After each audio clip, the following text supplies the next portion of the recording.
All right, we're going to solve a system that has infinitely many solutions, and this one might be a little longer because I'm going to do it two ways. I'm going to do it by graphing it and by the elimination method. I want you to see how both of those look.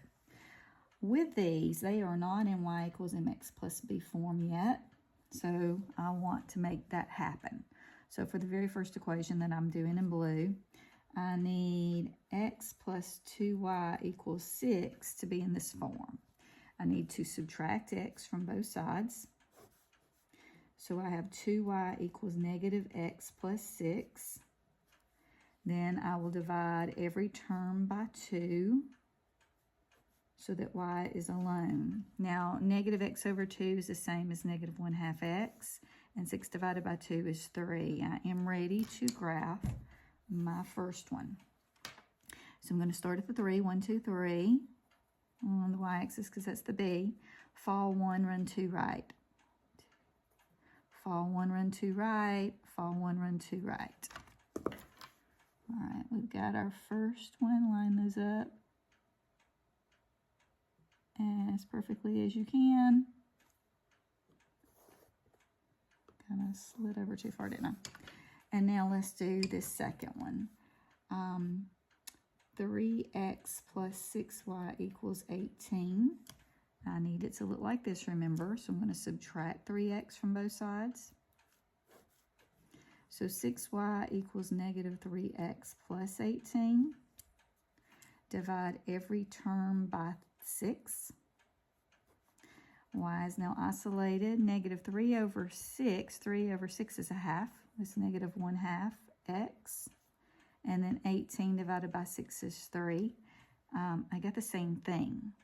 Notice that I got the same exact x coefficient, the same constant, everything's the same. So really, I just have the exact same line on the same line. So if I see a line on a line, I'm going to say infinitely many solutions. Infinitely many solutions. Ooh, that thunder scared me. Now, I want you to see what it looks like if you were doing the elimination method, because when it is in that standard form, that's the method that I'm going to use.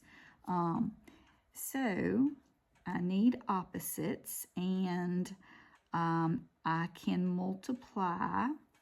If I'm going to get rid of the x's, I can multiply the top by negative 3, and then that will manipulate the problem so that they are opposites. Multiply by negative 3 on every term, and then rewrite the first equation. Negative 3x plus negative 6y equals negative 18. Now, leave this second equation. Oops, that was negative 3x. I don't think I wrote it even though I said it. Now write the second equation just like it is.